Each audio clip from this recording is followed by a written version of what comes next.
Muzium Kota Kayang. Muzium Kota Kayang merupakan sebuah muzium yang terletak di Kuala Perlis, Perlis. Muzium Kota Kayang bertempat 7 km dari pusat Bandar Kanga. Muzium Kota Kayang juga merupakan pusat penyebaran maklumat yang memelihara dan mempamerkan harta warisan sejarah negeri Perlis. Muzium Kota Kayang telah menjadi salah satu keunikan dan tarikan pelancong di negeri Perlis. Namun begitu, terdapat kabar angin yang digembar-gemburkan oleh penduduk kampung setempat bahawa terdapat gangguan mistik yang berlaku di sekitar kawasan muzium itu.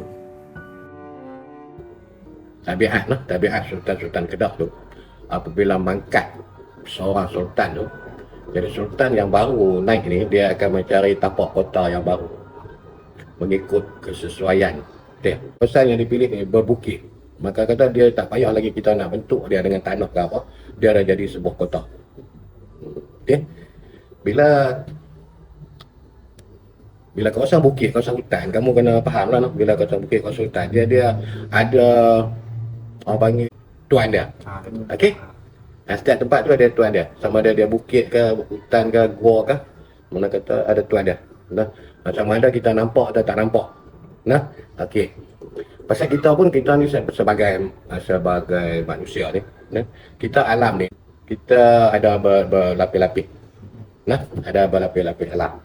Nah, tu kita kena percayalah. Nah, bila kita percaya kepada benda yang gaib itu, mana kata benda tu ada.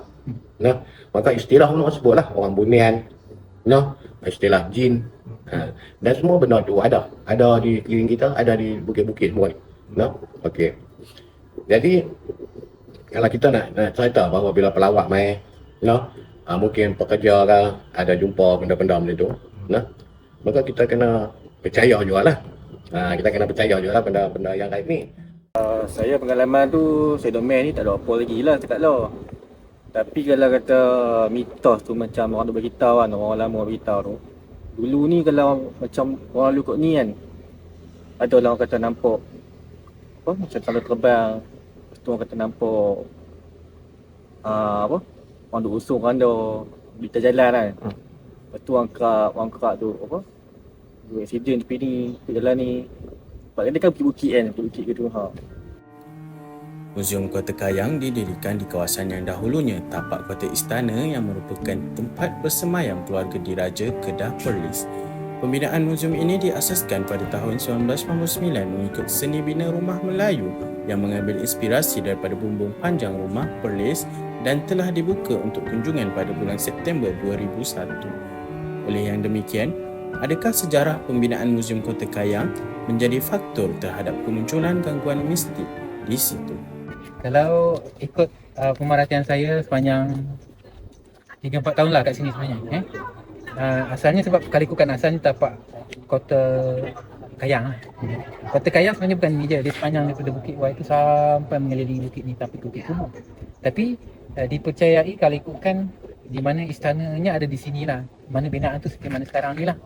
Ni ibarat ekspresi ataupun binaan yang terdahulu macam ni lah. Pengalaman peribadi lah. Salah satunya, kalau senja petang-petang tu elok tak payah main ramai-ramai lah senang cerita kan. Macam tu je.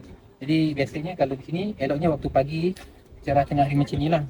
Dan kalau petang-petang, senja ke apa ke, rasanya di sini dia lebih sunyi sedikit lah. Sebab di sini ada 7 gua lagi sebenarnya. Gua yang terbuka kat sana yang yang memang open, semua boleh masuk. Ada lagi gua yang kecil-kecil, tadi sana boleh nak masuk juga. Okey. Ada lagi satu lagi yang paling besar masuk di Celah Batu, cuma jarang kita masuk. So ada lagi sini 1, 2, 3. Yang ini selalunya boleh dikaitkan dengan yang mistik lah. Tempat ni dia bukit pulak kan, dia hutan-hutan. Cara tu pun sama lah. Lepas tu dia tempat ni pun banyak patung. Orang letak patung untuk orang main macam map tengok kan, map ni semua. Lepas tu saya rasa satu lagi, makam pun satu faktor juga lah. Makam lama kan, makam Sultan Perlis lama dulu tu. Tu pun mungkin orang Omer buat pemujaan ke, buat apa ke ini kan. Sebab tu dia jadi macam mungkinlah sebabkan itu dia jadi mistik. Muzium Kota Kayang merupakan salah satu dari 2 muzium yang terdapat di negeri Perlis. Muzium ini juga mempunyai pelbagai keunikan dari segi reka bentuk, peninggalan artifak, senjata-senjata, makam diraja maupun dari sejarahnya sendiri.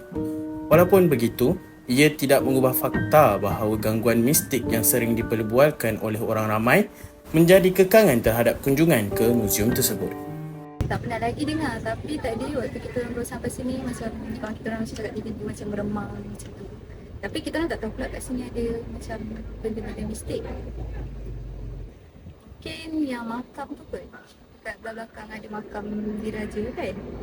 Yang tu lah yang rasa macam sesuatu sikit dekat situ. Yang lain macam okey. Saya rasa tempat ni je kot, dia tu. Yang kata nampak usung andor semua tu kan. Lepas tu Di kawasan mana? Boleh beritahu kawasan ni? dia kawasan dekat tepi jalan ni. Kan muzium ni kan dia berhampiran dengan jalan yang jalan untuk orang ikan nyak. Okay, orang lalu time-time malam, time-time lewat pagi tu ke 2 pagi tu ada lah. Tapi tak semua orang lah yang ni, dia ikut dia ni lah. Nasib lah apa yang kena tu. Kehadiran peristiwa-peristiwa misteri yang sering diperkatakan orang ini sinonim dengan kewujudan muzium. Ini tidak terkecuali Muzium Kota Kayang. Oleh yang demikian, ia sedikit sebanyak menjejaskan imej muzium ini di mata masyarakat sekeliling. Untuk mendapatkan kesahihan mengenai kewujudan gangguan mistik di muzium, rakaman dokumentari akan turut dijalankan di Muzium Perang Pulau Pinang sebagai perbandingan bagi meneroka dimensi kehadiran pengunjung. Okey. Tempat ni akhirnya tempat dulu kubu British. Okey, British yang bina dia semua.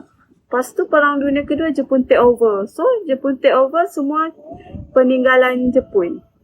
Sepanjang muzium perang ni dibuka tak ada lagi lah pengalaman mistik ke apa. Semua tempat ni real kan, original. So, dia roh-roh dia semua kiranya tempat original.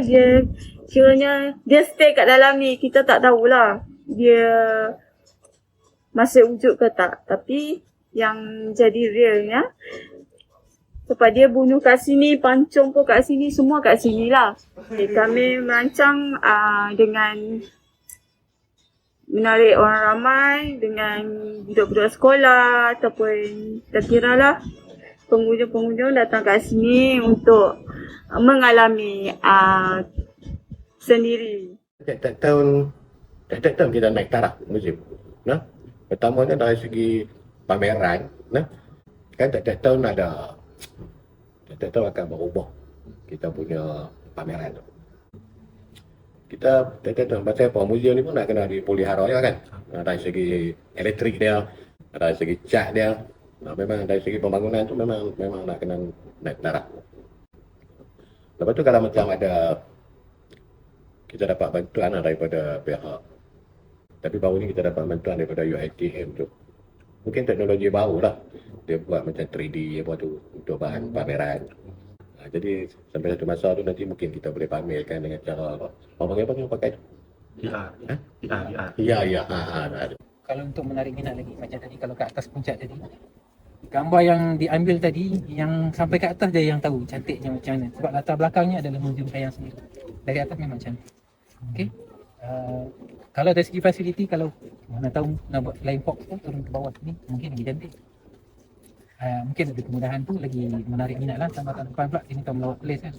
Sebenarnya setakat ni okey, tapi adalah beberapa yang boleh ditambah baikkan. Contohnya macam kalau kawasan-kawasan dua tu kan, boleh pasal-pasal lampu tu sebab kat dalam tu terlalu gelap. Saya cadangkan orang yang menguruskan muzium ni untuk buat promotion dekat orang-orang luar, sebabnya banyak je tempat-tempat menarik kat dalam muzium ni. Kalau kita orang datang sini pun kita orang tak tahu yang sebenarnya kita orang boleh hiking, boleh masuk dalam gua. So promotion satu and then sediakan fasiliti yang secukupnya lah. Saya rasa pihak muzium ni kena buat banyak promosi lah dekat Facebook, TikTok. Kalau kan TikTok kan naik kan, view banyak semua, snap FYP. Kena promote melalui medium-medium lagu tu lah. Pihak muzium ni dia kena banyakkan pasang lampu lah. Sebab malam saya look ni tak apa cerah je, macam suram kan. Lepas tu letak lampu banyak dekat belah-belah toilet semua tu bagi cerahan. Tu. Mitos gangguan mistik yang sering diperkatakan tidak dapat dinafikan lagi sedikit sebanyak memberi impak yang negatif terhadap Muzium Kota Kayang. Walaupun begitu, muzium ini mempunyai potensi yang besar untuk menjadi salah satu tarikan pelancong yang terbaik di negeri Perlis. Diharapkan muzium ini dikenali orang ramai, bukan dari mitos yang sering diperkatakan, tetapi dari segi keunikan dan keindahan yang terdapat di situ.